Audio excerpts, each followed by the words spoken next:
Les grands titres sont une présentation de Desjardins Vaudreuil-Soulanges. Cette année, Desjardins Vaudreuil-Soulanges célèbre 80 années d'existence active dans notre territoire. Nous sommes fiers de soutenir la coop C'est sur la télé qui, dans l'hebdo régional, donne les informations importantes de Vaudreuil-Soulanges. Bonne émission. En manchette cette semaine, le CMCC dénonce le sous-financement de la culture dans la région. Some Western Vaudreuil-Dorion residents are concerned a new housing development will have a negative impact on the environment. Le gouvernement du Québec confirme des investissements majeurs dans les commissions scolaires du Suroît.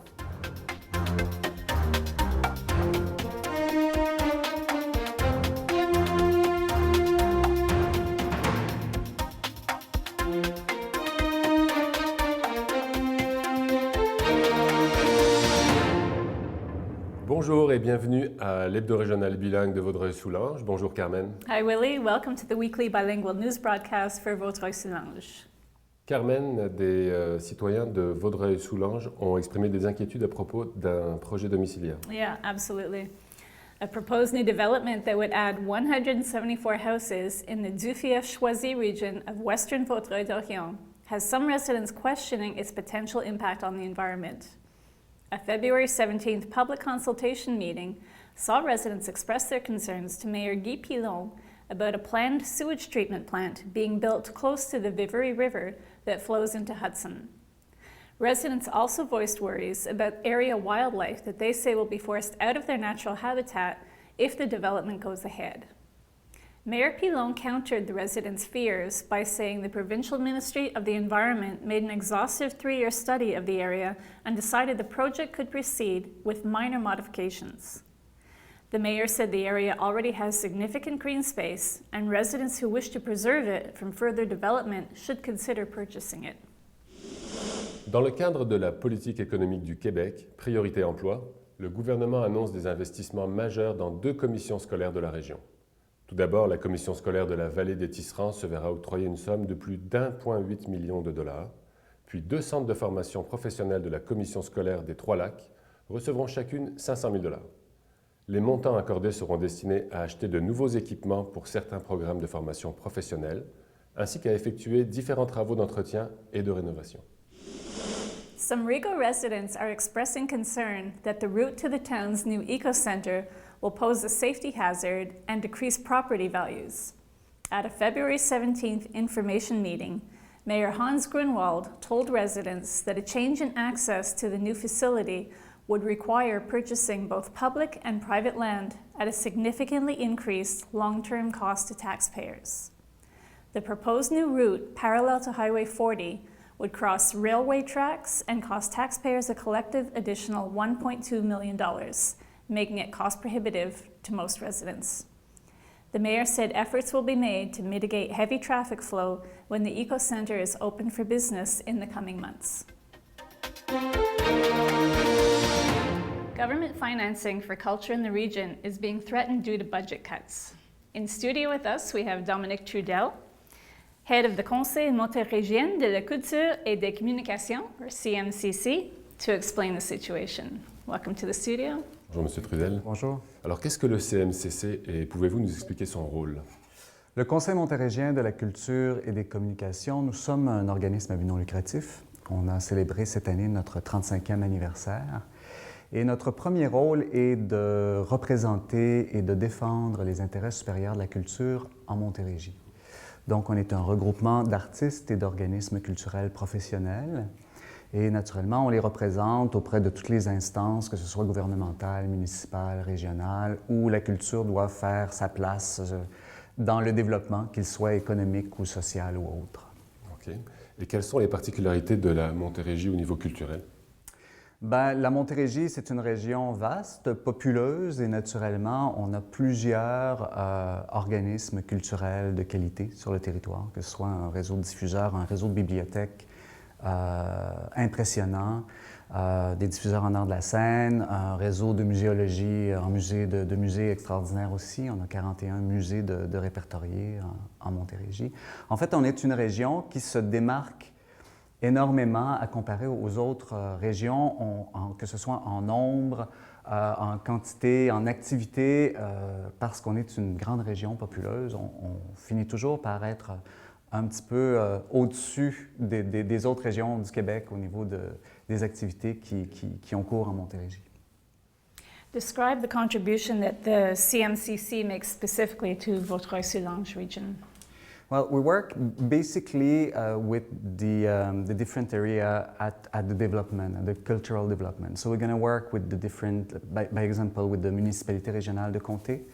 So we're going to work with the agent there. We're going to work with La Crée-Vallée du Haut-Saint-Laurent also for all the thinking and the orientation that we're going to give to the different activities or the different action will take place in the region. So, and of course we have members who are living in the region of the Vaudreuil-Soulanges. So of course we know the dynamic here and what has to be done. So we try to encourage everybody to help the development in the region.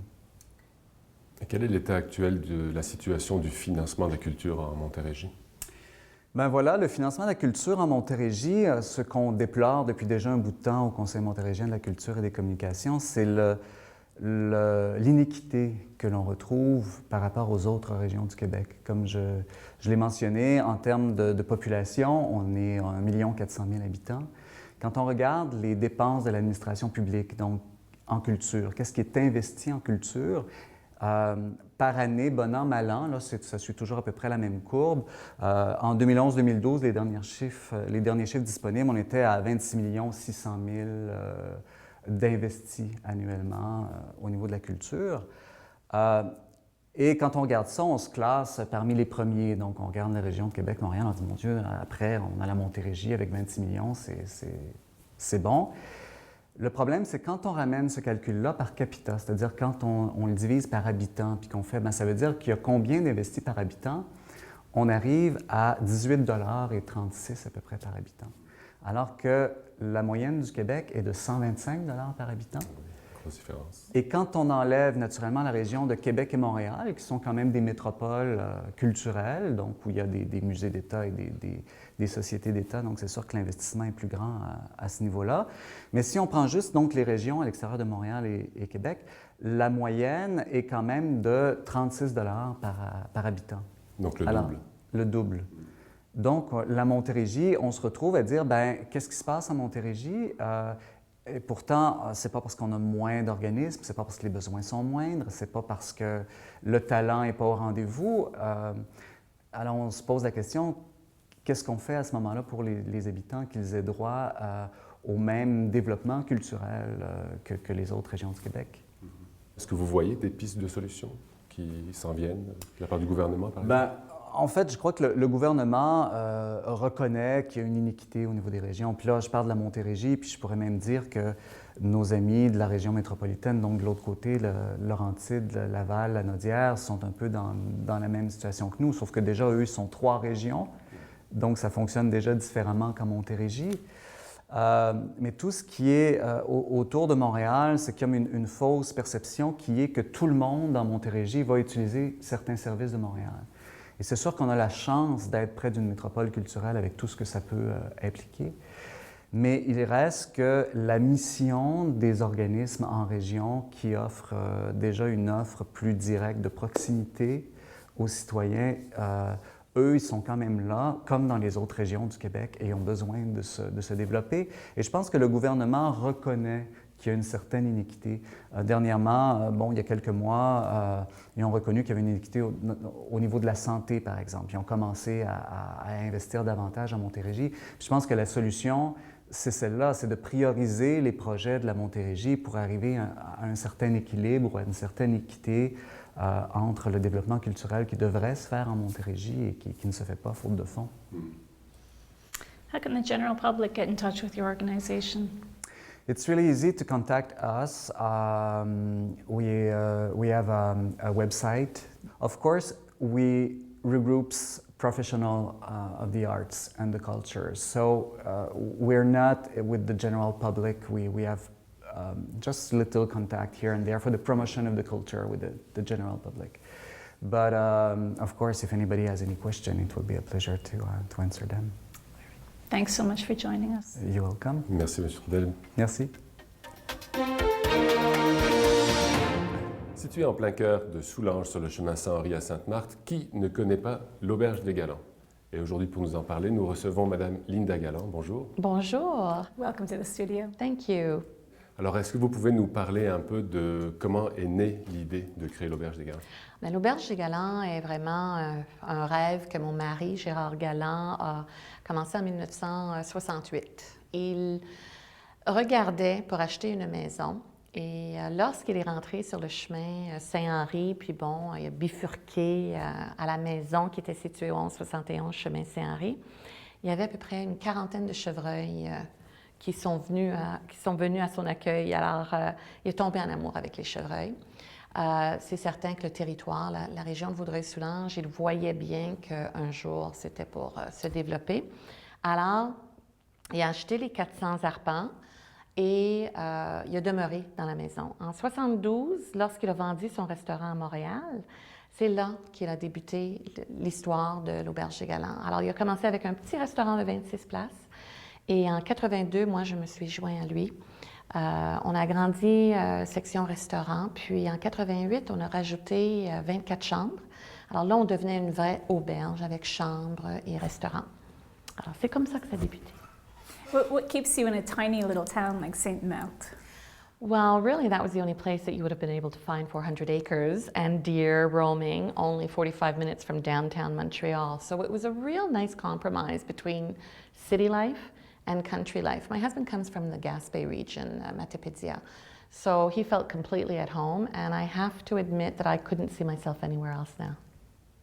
Et puis, vous avez parlé, évidemment, que ce n'est pas simplement un restaurant, c'est une auberge. Donc, pour vous, les plus grands défis se situent plus dans quel domaine? Je vous dirais que le plus grand défi, surtout au début, à Sainte-Marthe, c'était de trouver le personnel qualifié.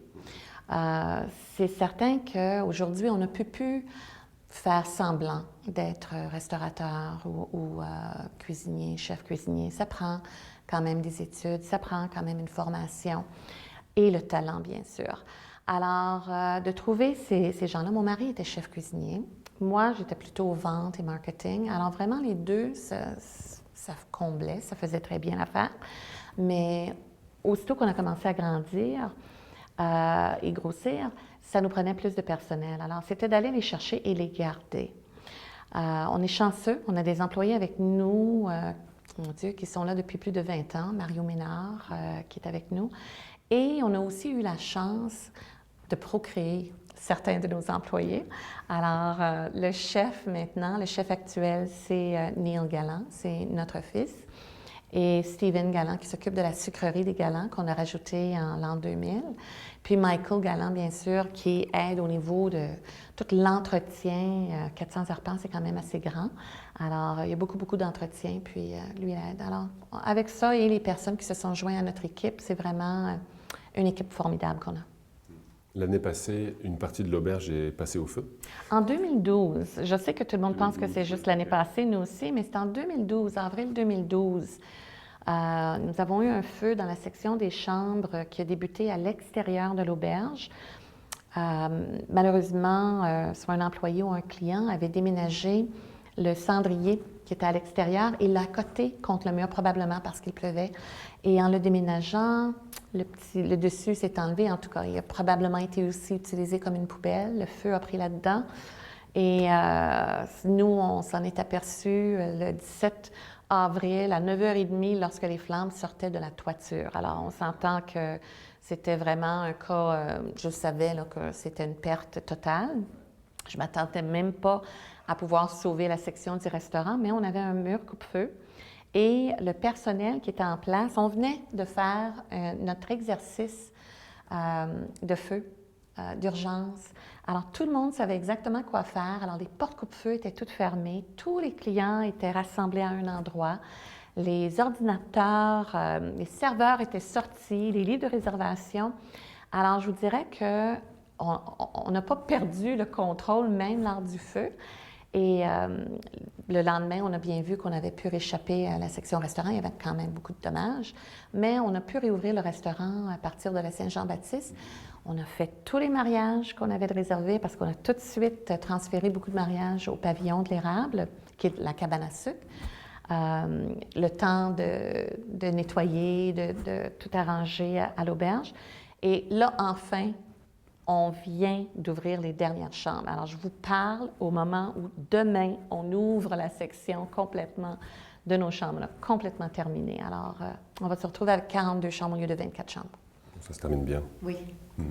So is that going to be the grand reopening? Well, the grand reopening, we're going to have to plan something for sure because I think everybody's waiting to see. But anybody who would like to come by and see what we've done are more than welcome. We're open 7 days a week now for breakfast, lunch, and dinner. Even if they just want to come in and take a peek, they're more than welcome. I mean, we feel like Vaudreuil-Soulanges, the population, is part of our family, and they're certainly part of our success because if we didn't have them hidden in the middle of the woods like we are, we would not be in business 42 years later like we're doing right now, and we would not have rebuilt. So, yeah, they're more than welcome, and we hope to see lots of them. L'année dernière, vous avez reçu le prix Ovation Commerce et Services. Oui. Quelle a été votre réaction? Une surprise parce que, bon, ça faisait quand même 1 an et demi presque qu'on était en opération, mais que je considérais qu'on boitait.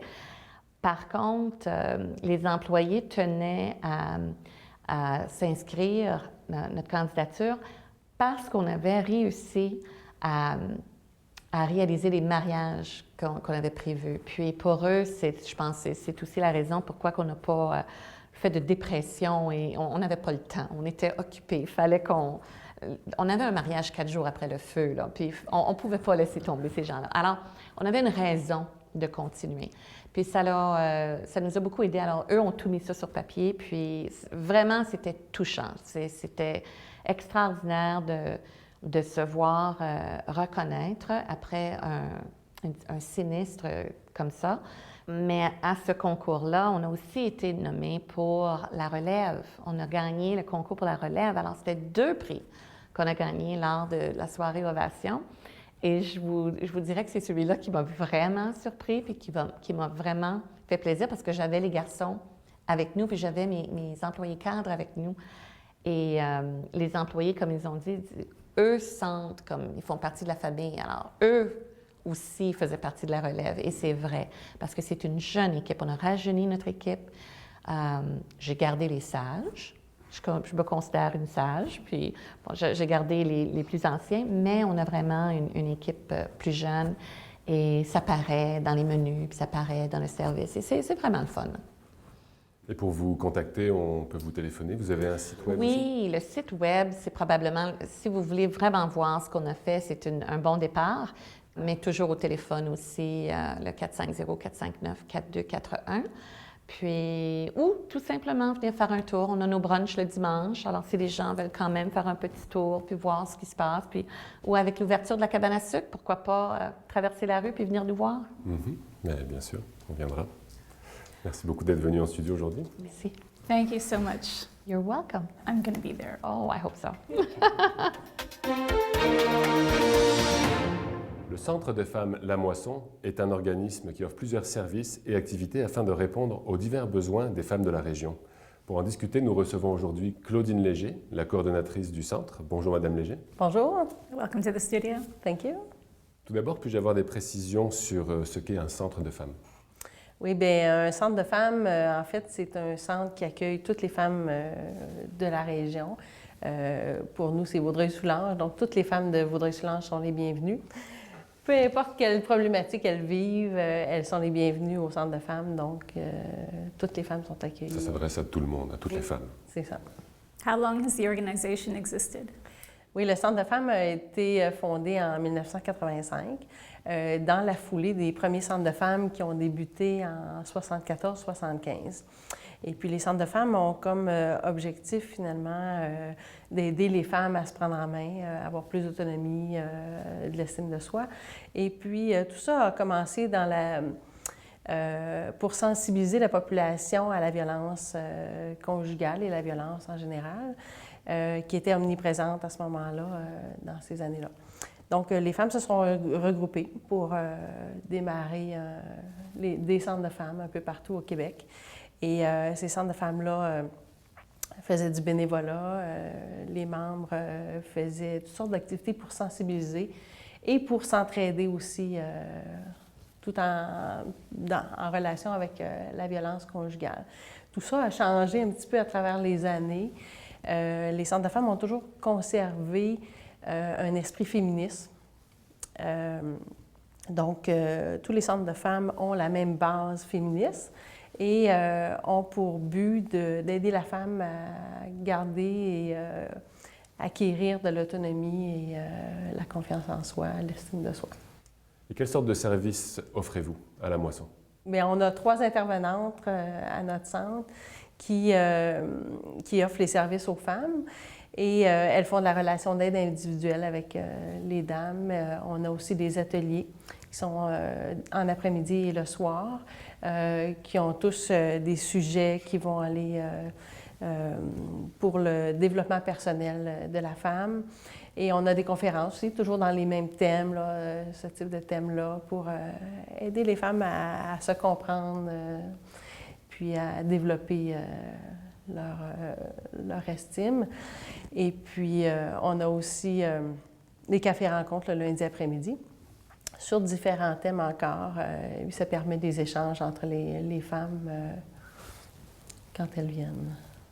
I would imagine as a non-profit that you are continually looking for funding.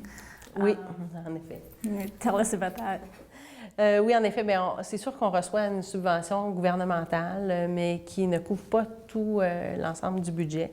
Donc, on n'a pas le choix de faire de l'autofinancement, d'aller chercher du financement à l'extérieur.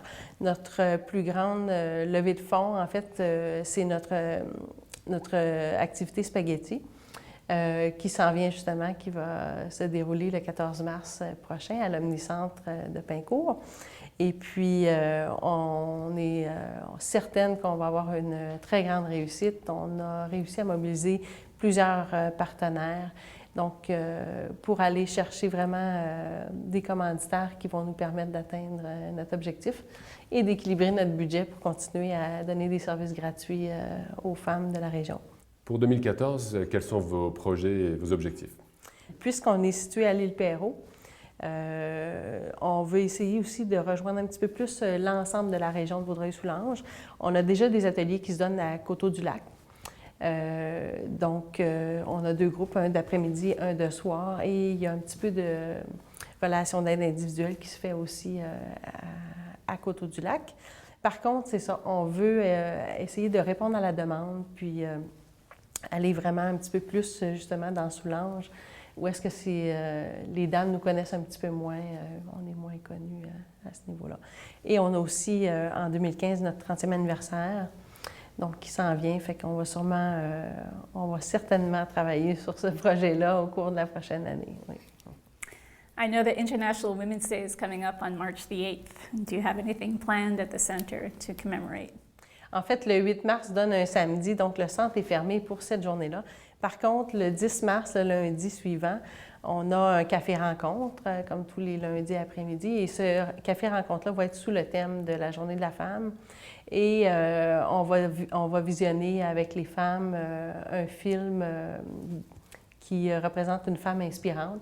Donc, ça va être le film Winnie, qui parle de Winnie Mandela, l'épouse de Nelson Mandela. Donc, ça va être ça qui va être notre activité pour cette journée-là. How can someone become a member of the center? Toutes les femmes peuvent nous rejoindre en assistant à nos activités. À ce moment-là, on va leur remettre leur carte de membre au coût de 5 $. Elles peuvent le faire donc en assistant à une activité ou sinon elles peuvent téléphoner ou nous envoyer un courriel. Nos coordonnées sont sur notre site Internet. Et puis, au coût de 5 $, elles peuvent devenir membres et elles ont droit de vote à l'Assemblée générale aussi et à assister à toutes les activités gratuitement. It sounds like a really good deal. Thanks so much for joining us. Thank you. Merci, Madame Léger. Merci.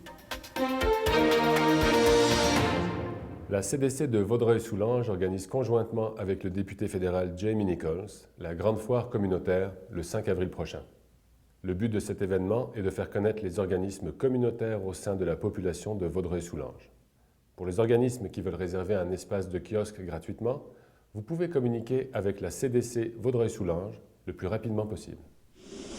The Hudson Film Society is launching its 2014 DocFest season with 7 new documentary films ranging in topic from beekeeping to killer whales. Beginning March the 5th, this season offers a range of film topics from nature and biographies to sociology. For more information, consult the Film Society's webpage. Le 28 février dernier, le Service des arts et de la culture de Vaudreuil-Dorion lançait la nouvelle série de soirées de jeux de société à la bibliothèque municipale. Cette première soirée ludique a pris des airs latins avec son thème « La Boca ». L'activité est ouverte aux résidents de Vaudreuil-Dorion de 6 ans et plus. The Hudson Music Club will be featuring a tribute to the music of Cole Porter, March 13th through the 29th, directed by Randy Davis. Featuring some of Porter's greatest compositions, ranging from I Love Paris to the lesser-known Use Your Imagination, the cast features 12 men and women performing the repertoire. Contact the Hudson Village Theatre for more information. Dans le cadre des préparatifs pour le défilé Mosaïque édition 2014, la ville de Vaudreuil-Dorion invite les citoyens de tous les âges à participer à une série d'ateliers de création de pantins géants.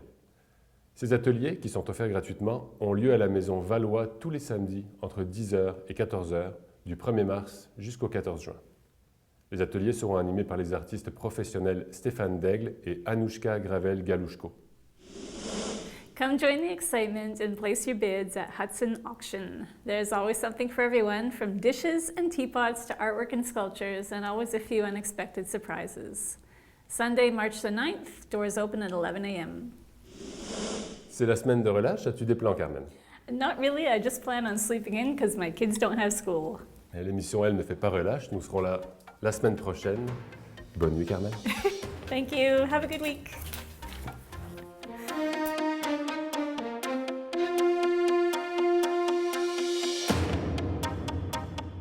Vous voulez présenter une section de l'hebdo régional bilingue de Vaudreuil-Soulanges?